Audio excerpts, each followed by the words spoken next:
That's me, by the way, the younger one. My older brother, Matt, is the golden child. He's 24 and has coasted through life so far. He doesn't work, hasn't had a job in months, and whenever he's been employed, it always ends because he either quits or gets fired for some foolish reason. He's that guy who gets away with doing nothing and still receives whatever he wants from our parents. Meanwhile, I'm 19, working part-time jobs while attending school, and somehow I'm the one expected to have it all together. I've been saving for a long time, since I was 15. I worked wherever I could, from stocking shelves at the grocery store to delivering food, just to build a nest egg for my future. I didn't want to settle for a boring 9-to-5 job. I've had this business idea for years, and while I won't bore you with the details, I was proud of myself. I managed to save $37,000 on my own. No handouts, no help from my parents, just me working every chance I got. That's the money I plan to use to start my business. You'd think my parents would be proud, right? Like, wow, our kid is really putting in the work and being responsible. But no. Instead, they act like my savings are just sitting there, waiting to be spent on whatever issue Matt has this week. About a month ago, Matt decided he needed a new apartment. He's been living in a small place that's honestly fine for someone who doesn't have a job and isn't paying rent on time half the time. But apparently, it wasn't good enough for him anymore. He found a fancy new apartment in one of the nicest parts of town, and of course he didn't have the money for the deposit. Shocker. When I first heard about it, I wasn't worried. I mean, why would they ask me to pay for it? Matt's a grown man, he can figure it out. But then, one night, my parents sat me down. I knew something was up because they never do that unless they're about to drop something heavy. I thought maybe they'd praise me for my savings or ask about my business idea. That would have been nice. Instead, they blindsided me. Oh, we need to talk about Matt. My mom started, giving me that serious look she only uses when she's about to guilt trip someone. Found an apartment, but he's short on the deposit. I sat there, waiting for her to continue, wondering what this had to do with me. Then she said it. Well, think it would be a good idea if you gave Matt your savings. He really needs this place, and it's just sitting in your account anyway. I blinked at her, sure I'd misheard. My savings? The $37,000 I'd spent years earning for Matt's apartment? I couldn't even respond at first. It was like I'd stepped into an alternate reality where people thought that was a reasonable request. Wait, what? Was all I managed to say. But Matt's been going through a rough time, my dad chimed in, trying to sound reasonable. And may think, as a family, you should help him out. It's not like you need that money right now. I could feel my face heating up. I couldn't believe they were saying this to me.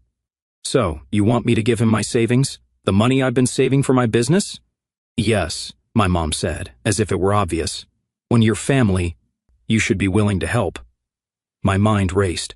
It wasn't just that they were asking me to give up my savings. It was the way they acted like I had no choice, like it was expected, and I should just comply because Matt needed it more.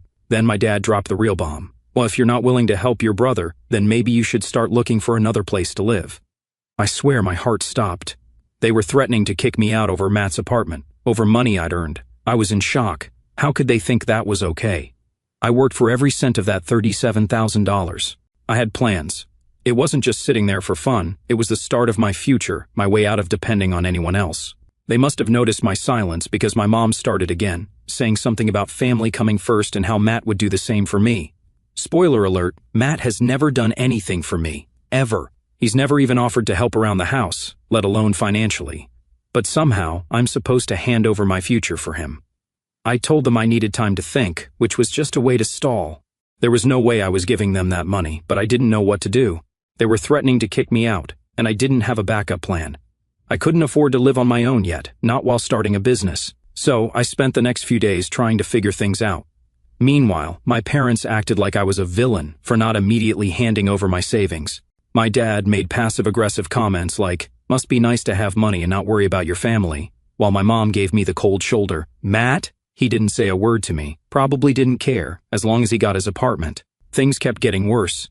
I was barely processing the whole, "Give us your $37,000 for Matt's apartment" demand, and the pressure was constant. It was like living in a pressure cooker about to explode. Every day, my parents found a way to bring it up. My mom would start random conversations about how Matt was stressed and needed support, and how I should step up for the family. Apparently, she was determined to find new ways to guilt-trip me. My dad took a different route, not as direct, but he'd throw comments like, "Well, you're lucky you don't have real responsibilities yet," or "Family sacrifices keep us strong." Yeah, okay, Dad, real subtle. I don't know why they thought this would work. If anything, it made me dig in more. But it was getting harder to deal with. Every time I walked into the kitchen, I felt ambushed. They'd be waiting, hoping I'd magically change my mind after their 100th guilt trip. The real kicker was Matt himself. He didn't say much, but that's what angered me most. He didn't care where the money came from, as long as he got his apartment. He'd sit in the living room, watching TV or scrolling through his phone, oblivious to the chaos I was enduring. I wanted to snap at him, yell, "Dude, why don't you try getting a job for once?" But I didn't. Maybe I was hoping they'd come to their senses. Spoiler, they didn't. After a few days, I needed space. I didn't have money to move out, thanks to saving for my business, not rent, but I could escape the pressure temporarily. So I started staying late at school, using the library as a refuge. It was better than being home, facing my parents' relentless campaign to squeeze my savings. But even that didn't last. One afternoon, I came home late, thinking I'd dodged the daily guilt session. As soon as I walked through the door, my mom was waiting in the kitchen, arms crossed like I was a rebellious teenager sneaking in past curfew. "Oh, we need to talk," she said, not wasting time. "On about what?" I asked, knowing exactly what was coming but hoping she'd surprise me with something else. "And you know what this is about," she replied, her voice tight with frustration. "Postmat's apartment. He needs that money. We've been patient, but we can't wait forever." I could feel the heat rising in my face. I was trying not to lose it. "Mom, I've told you 1,000,000 times. I saved that money for my business." "I'm not giving it away," she sighed, acting like she was dealing with unreasonable people. "You're being selfish, you know that? Matt's struggling, and you have the means to help. If you were in his shoes, we'd expect him to help you." That line set me off. The idea that Matt would ever help me was laughable. "And Matt wouldn't lift a finger for me, and you know it," I said, keeping my voice steady. "He hasn't even asked me for the money. He's just waiting for you to hand it to him." My mom's face tightened, like she didn't want to admit I was right but knew it. "Oh, he's your brother," she said quietly. "Family helps each other." I shook my head. Family helps each other, but it goes both ways. I'm not here to bail him out every time he screws up. I've worked too hard for that money. At that point, my dad joined the conversation, walking into the kitchen with a look like he was about to deliver a grand speech. "Well, your mom's right," he said, crossing his arms. "Tennis isn't just about money, it's about family. You don't understand yet because you're young, but you'll see that sometimes you have to make sacrifices for the people you love."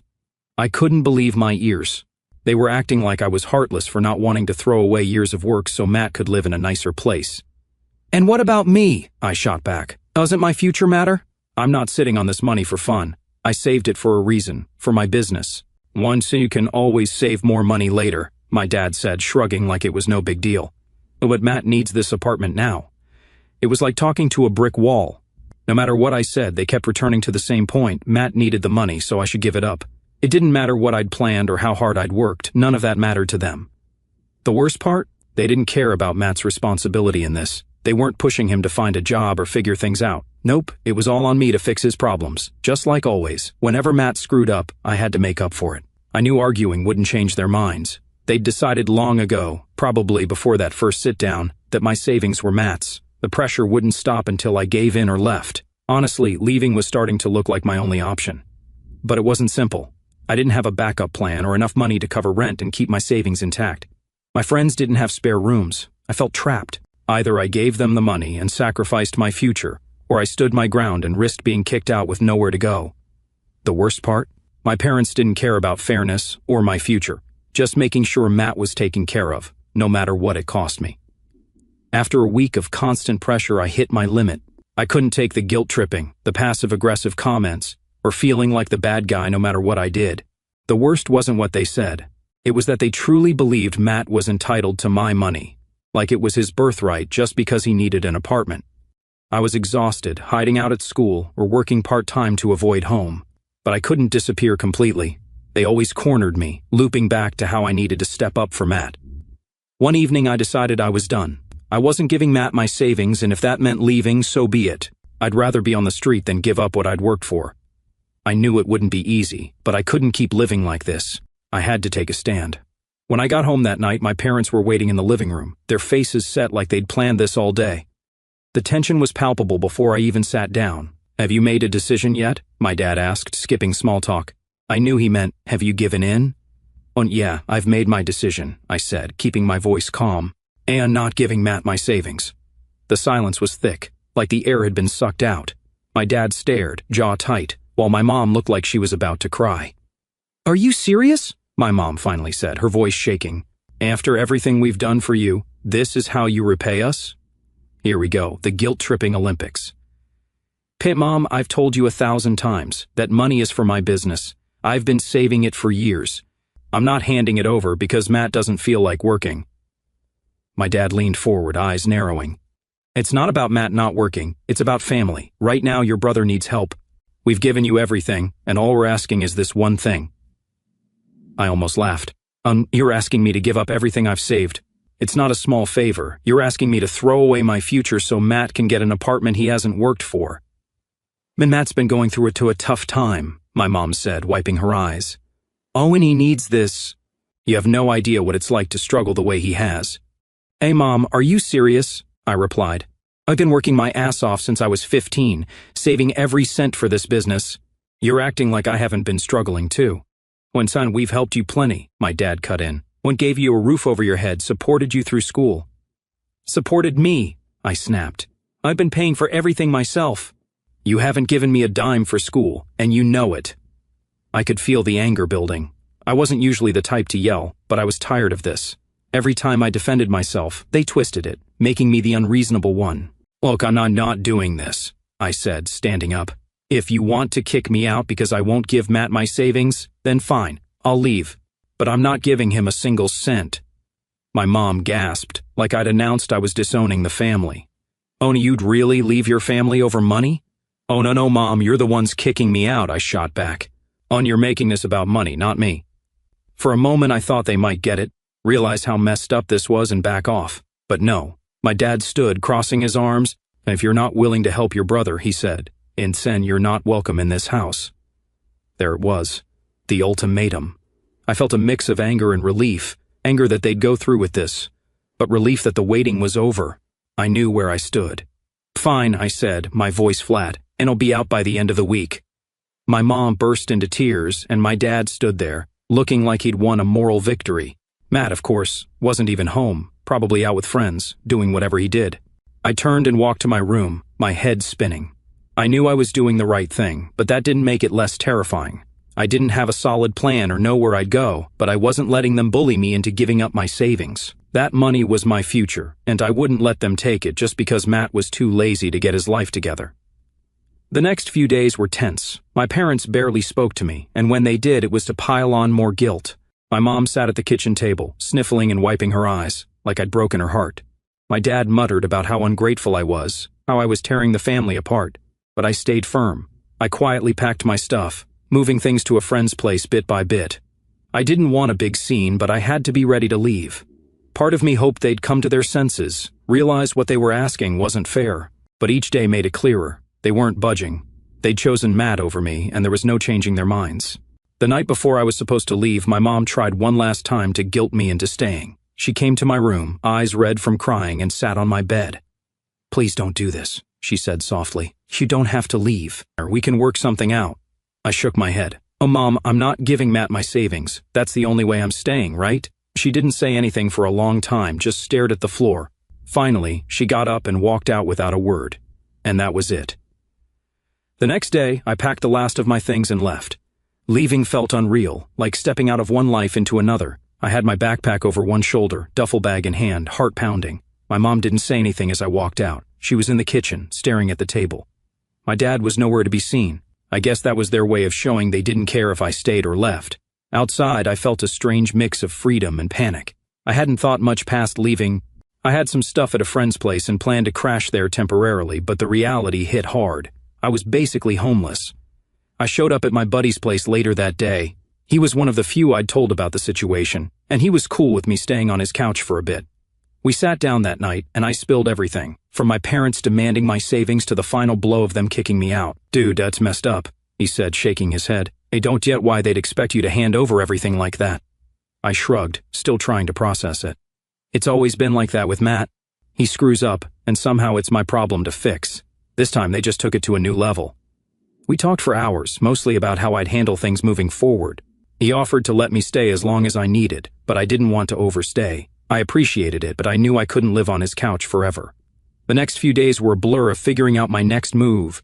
I reached out to my school's housing office for emergency accommodations, but they had nothing available. They gave me leads on local resources, which was better than nothing.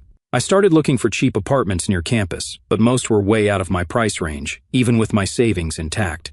The idea of dipping into my business fund for rent made me anxious. Meanwhile, my parents were radio silent, not a single text or call. It was like I didn't exist. I had a sliver of hope they'd realize how messed up this was and reach out, but nothing. Matt didn't say anything either, which wasn't surprising. He was probably pissed I didn't hand over my savings for his fancy new place. Typical. After about a week at my friend's, things started getting to me. It wasn't just the uncertainty of where I'd live, but the isolation. My parents had cut me off, and I felt like I was in limbo, trying to figure out what my life looked like without them. One night, I was scrolling through my phone, debating whether to reach out to them. Part of me wanted to fix things, even though I knew it wouldn't happen. But before I could overthink it, I got a message from Matt, short and to the point. "Tish, hope you're happy. You've ruined everything." I stared at the screen, feeling anger and disbelief. Ruined everything? How was this on me? He was the one trying to take my money, and I was the one kicked out for standing up for myself. In Matt's mind, I was the villain. I didn't reply. There was no point. Anything I said would turn into another fight, and I was done fighting. I tossed my phone on the couch and focused on what to do next. The next day, I met with a lawyer. I'd been putting it off, not wanting to escalate things, but after Matt's message, I wasn't taking chances. I needed to protect my savings and know my legal options if things got worse. The lawyer was surprisingly chill, listened without interrupting, and gave solid advice. The good news, legally, my parents couldn't touch my savings without my consent. The bad news, they might try a loophole if desperate. He recommended securing my financial documents and keeping a paper trail of any family interactions, just in case. I left the meeting feeling more confident. I had legal protection and a plan if my parents tried anything shady, but it also felt heavier. I wasn't just dealing with a family argument, but the possibility my parents might try to screw me over legally. It was depressing. Over the next couple of weeks, I focused on getting my life back on track. I found a better-paying part-time job and saved every penny, determined not to touch my business fund unless absolutely necessary. I kept looking for apartments and got lucky. A tiny studio a bit far from campus, but cheap and within my budget. I moved in at the end of the month. It wasn't much, a single room with a small kitchen and a bathroom like a closet, but it was mine. After everything, that meant the world. For the first time in weeks, I felt some control over my life. Still, things with my family were non-existent. They hadn't contacted me since Matt's message. No apologies, no attempts to patch things up. It was like I'd been erased. Part of me was hurt, but part was relieved. I didn't have to deal with their drama. I was free to focus on my goals without being dragged into Matt's messes. But even with that freedom, it got overwhelming sometimes. I'd lie in bed, wondering if I'd made the right choice, or if I could have handled things differently. Every time I thought about giving in, I reminded myself why I'd left. This was my life, my savings, my future. No one, not even my family, was taking that from me. Settling into my apartment was a mix of relief and loneliness. I had my own place, free from guilt-tripping parents and Matt's entitlement. It was just me and my thoughts in a space I could call mine, but it felt off. Like, yeah, I was free, but not the freedom I expected at 19. The apartment was tiny, barely fitting a bed, desk, and mini fridge, but I didn't mind. I'd made do with less, and my savings were safe, untouched. That was what mattered.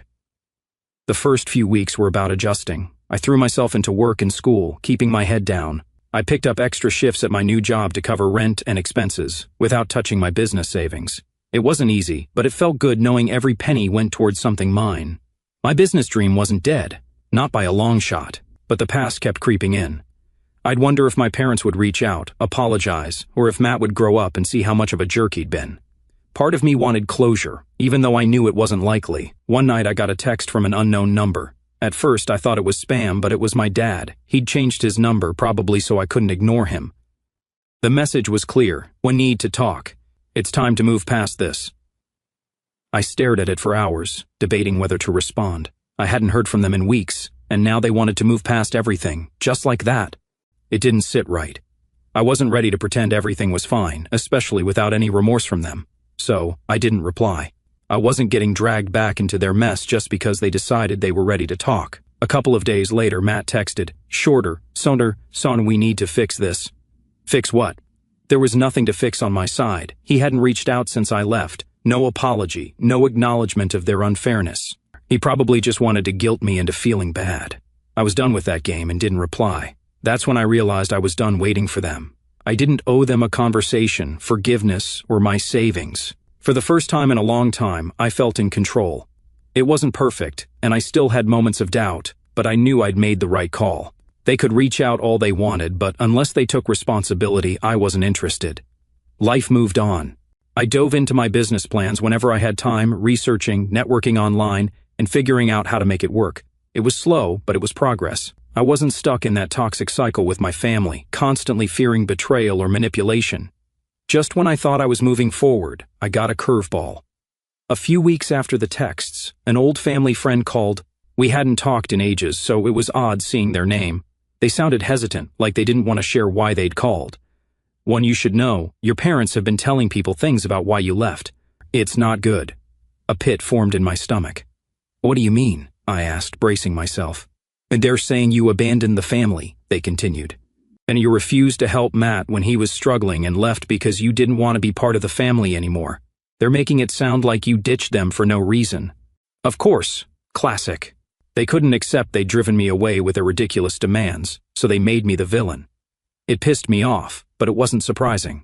My parents were always good at twisting the narrative to play victims. I thanked the friend for the heads up and hung up, trying not to let it get to me. I knew the truth and had receipts if needed. If they wanted to spread lies, that was on them. I wasn't letting it derail my progress. After that, I blocked their numbers for good. I didn't need the drama. The situation taught me about boundaries and protecting myself from people who didn't respect them, no matter how they tried to guilt-trip me. Since cutting them off, things got better. I found my rhythm with work and school, balancing my job and business plans. I started hanging out with friends more, enjoying life without stressing about home drama. It wasn't perfect. There were moments I wish my family wasn't so messed up, but I was learning to accept I couldn't change them or fix things by giving in. I had to let go of hoping they'd apologize. I was building something for myself, my business, my future, my life. Even if it wasn't always easy, it felt damn good to do it on my terms. I wasn't looking back. They could guilt trip all they wanted, but I was done being the guy who gave up everything for peace. I was moving forward, and for the first time in a long time, I felt in control of my own life.